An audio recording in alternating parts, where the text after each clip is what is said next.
అదే RTV app వార్తల్ని క్షణాల్లో చదివే అవకాశం ఉంటుంది. ఒక న్యూస్ పేపర్, ఒక టెలివిజన్ ఛానల్ మీ చేతుల్లో ఎప్పుడూ ఉంటాయి.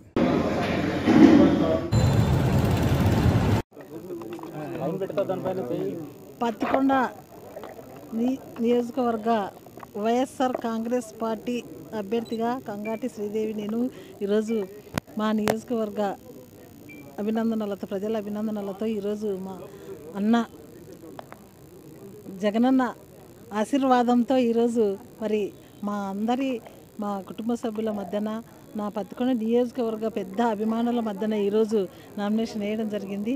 అందరూ కూడా చాలా పెద్ద సంఖ్యలో ఈరోజు పాల్గొని మరి వాళ్ళంతా కేరింతలతో, వాళ్ళ అభిమానంతో ఈరోజు ప్రతి ఒక్కరి నారాయణ రెడ్డి గారి అభిమానులు అయితేనేమి, వైఎస్ఆర్సీపీ నాయకులు, కార్యకర్తలు, ప్రజాప్రతినిధులు ప్రతి ఒక్కరు కూడా ఈరోజు మరి వెండంట ఉండి జయజయధ్వానాల మధ్యన ఈరోజు నామినేషన్ వేయడం జరిగింది. ఇక్కడ అన్న ఎప్పుడు ఫస్ట్ నుంచి పిలిస్తే పలికే అన్న మరి మన ఎంపీ అభ్యర్థి రామయ్య గారు, ఇక్కడ నా సోదరు అక్క నాగరత్మ గారు, మా బావ ప్రదీప్ కుమార్ రెడ్డి గారు, ఇక్కడ మా యాదవ వాళ్ళ తమ్ముళ్ళు మరి శ్రీను గారు, పోసూరు మోహన్ కృష్ణ గారు, ఇంకా చాలామంది మిత్రులు, మా అన్న సోమశేఖర్ అన్న, వీళ్ళంతా కూడా ఇంకా చాలామంది మరి అభిమానుల మధ్యలో ఈరోజు మా 5 మండలాల వైఎస్ఆర్సీపీ కార్యక్రమం మా ఇళ్లకు వచ్చాయని చెప్పేసి ఈరోజు చెప్పడం కూడా జరుగుతుంది. అందుకే వాళ్ళకు వాయిస్ లేక ఈరోజు ముఖ్యమంత్రి జగనన్న ఈరోజు సాధిక సిద్ధం బస్సు యాత్ర ఈరోజు బయలుదేరి ఇడుపులపాయటు ఇప్పుడు మరి రాయలసీమ అనుకున్నారు ఫస్ట్ జన నీరాజన మధ్యన బస్సు వెళ్తుంటే, మరీ కూడా కృష్ణా గుంటూరు అట్లు వెళ్తుంటే కూడా మరి జనం అంతా కూడా మండు టెండల్లో సైతం లెక్క చేయక అన్నకు మరి స్వాగతం పలుకుతుంటే చూసి ఓర్వలేని బుద్ధితో ఈరోజు మరి తలదించుకునేలా రాళ్లతో దాడి చేసుకుంటూ మరి కుట్రలు, అంటే ఒక మనిషిని చంపడానికి కూడా వెనకాడకోకుండా చాలా భారీ ఎత్తున కుట్రలు చేస్తున్నారు ప్రతిపక్షం వాళ్ళు, కూటమి అంతా కలిసి కూడా ఈరోజు జనసేన వాళ్ళంతా కలిసి కూడా ఈరోజు చాలా తప్పు అలా చేయడం. ఎప్పుడైనా మనసులో అభిమానాన్ని, మనసులో వాళ్ళ మాటను, వాళ్ళ మనసును గెలవాలి తప్ప దౌర్జన్యాలకు దిగకూడదని చెప్పేసి ఈరోజు మేమంతా కూడా హెచ్చరిస్తున్నాం వాళ్ళందరినీ కూడా. ఎందుకంటే మంచి ప్రతి సాదా బీద ప్రతి వాళ్ళకి కూడా ఈరోజు అట్టడుగా వర్గాలంతా కూడా పెద్ద స్థాయిలో రాజకీయంగా పైకి ఎదగాలి, ప్రతి మహిళ కూడా రాజకీయంగా కానీ నామినేటెడ్ పోస్టుల్లో కానీ ప్రతిదీ కూడా పైకి రావాలి, ఎస్సీ ఎస్టీ బీసీ మైనార్టీ ప్రతి వాళ్ళు కూడా సామాజికంగా పైకి రావాలనే ఉద్దేశంతో ఈరోజు జగనన్న 2019 నుంచి 24 వరకు కూడా చేయడం కూడా కళ్ళారా చూస్తున్నాం. ఇవన్నీ కూడా జగనన్న ఉంటేనే రాష్ట్రం మరి బాగుంటుందని చెప్పేసి తప్పుడు మాటలు, తప్పుడు చేష్టలు 2014లో చెప్పినవి ఒక్కటి కూడా హామీ నెరవేర్చని మరి చంద్రబాబు నాయుడు గారి మాటలు, తన కొడుకు మాటలు, జనసేన మరి అధ్యక్షుడు పవన్ కళ్యాణ్ మాటలు ఎవరు కూడా నమ్మతలేరు ఇప్పుడు. కాబట్టి వాళ్ళకు ఒక ఫ్రస్ట్రేషన్తో వెళ్ళిపోయారు.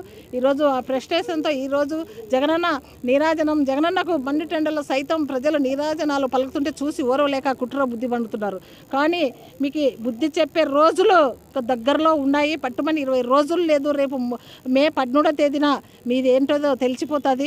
నిజంగా కరోనా పరిస్థితులు మీరంతా ఎక్కడున్నారో ప్రజలు గమనించారు. ఆనాడు మేమంతా కూడా ప్రతి గ్రామంలో మరి వెళ్ళి వాళ్ళ సంగతులు మీరంతా కూడా ఆనాడు ఎక్కడ పోయినారు, లాక్డౌన్లో ఎక్కడో ఏసీలలో స్టేట్ అవతల, ఈ స్టేట్ కాదు వేరే స్టేట్లో పోయి కూర్చొని అబ్బా అమ్మ అనుకుంటా లాకేసుకొని ఉన్న పరిస్థితులు మీవి. మిమ్మల్ని ఎట్లా నమ్ముతారని చెప్పేసి ఈరోజు జనాల మధ్యకు వచ్చారు. నమ్మకనే ఈరోజు కూటమి అనుకుంటూ జనసేనని తీసుకొస్తారు, బీజేపీని తీసుకొస్తారు, రోజుకు పార్టీని వెతుకుంటున్నారు. కానీ మీరు ఎన్ని పార్టీలు వెతికినా కూడా కూటమి కూలిపోతుంది. రేపు జూన్ 4 విజయకేతనం ఈరోజు మొదలైంది. ప్రతిపక్షానికి పత్తికొండ నియోజకవర్గం జనాలు ఎలాగొచ్చారో, జనాలు ఎలాగా మరి ఎమ్మెల్యే శ్రీదేవి అమ్మకు మళ్ళా కూడా 2వ సారి ఎమ్మెల్యే చేయడానికి ఎలాగా మద్దతు పలికారో ఈరోజు వాళ్ళకి కౌంటర్ స్టార్ట్ అయింది. ప్రతిపక్షానికి ఖచ్చితంగా పత్తికొండ గడ్డ వైఎస్ఆర్సీపీ జెండా ఎగరేస్తామని చెప్పేసి, జగనన్నని సీఎం చేసుకుంటామని చెప్పేసి చాలా దిగ్విజయంగా ఈరోజు మరి ఇప్పుడే తెలిసిపోయి ఉంటుంది. జగన్ అనుకుంటూ పని చేస్తారు కాబట్టి ఖచ్చితంగా పోయినసారి కంటే ఎక్కువ మెజార్టీతోనే పత్తికొండని ఎగరేస్తామని చెప్పేసి సందర్భంగా తెలియజేస్తూ ప్రతి ఒక్కరికి కూడా నేను నా కృతజ్ఞతలు తెలియజేసుకుంటూ ప్రతి ఒక్కరికి అభినందనలు తెలియజేస్తూ సెలవు తీసుకుంటాను.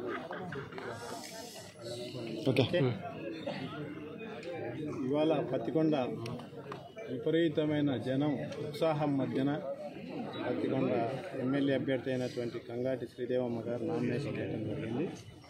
ఎనలేని ఉత్సాహం, మీకు తెలుసు కిందివీనికి ఎంత డ్యాన్సులు, కేరింతలు, అసలు ఈరోజే గెలిచిపోయి సంబరం చేసుకునేట్టుగా ఉండేది. నామినేషన్ వేయనికి వచ్చినట్టుగా లేదు.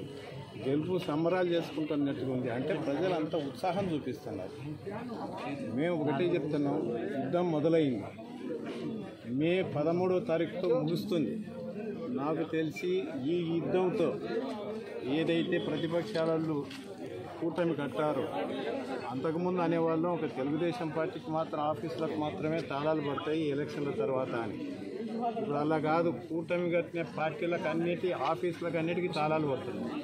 ఎందుకంటున్నామంటే ఖచ్చితంగా కంప్లీట్గా స్వీప్ చేయబోతున్నాం. అత్యంత మెజార్టీ, ఎక్కడికి పోయినా జనం తండోపతండాలుగా వచ్చి జగన్సారి మీటింగ్లకే విపరీతం లక్షల కొద్ది జనం వస్తున్నారంటే, ఇవాళ నామినేషన్ నిన్న ఎమ్మెగనూరులో జరిగింది, విపరీతమైన జనం మధ్య ఇవాళ పత్తికొండలో కూడా చూసి ఎక్కడ తగ్గటమే లేదు, రోజుకు రోజు మించి.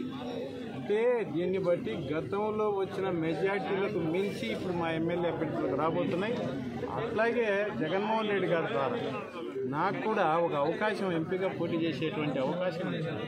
వాళ్ళతో పాటు నేను కూడా అంటే అత్యధిక మెజార్టీతో గెలవబోతున్నానన్న సంగతి దీన్ని బట్టి అర్థమవుతుంది.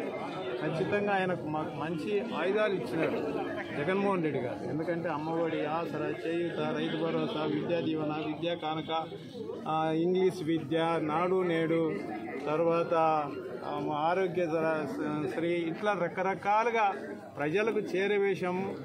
మేము ఇప్పుడు వాళ్ళకు మేము గుర్తు చేయనక్కర్లే, వాళ్ళే గుర్తుకు చేసుకుంటున్నాం. అందుకొరకే ఫ్యాన్ గాలి విపరీతంగా తిరుగుతూ ఉంది. ఈ ఫ్యాన్ గాలి అందరూ ఏమనుకుంటున్నారు, ఫ్యాన్ గాలికి హ్యాపీగా అందరం సంతోషంగా ఉండొచ్చు.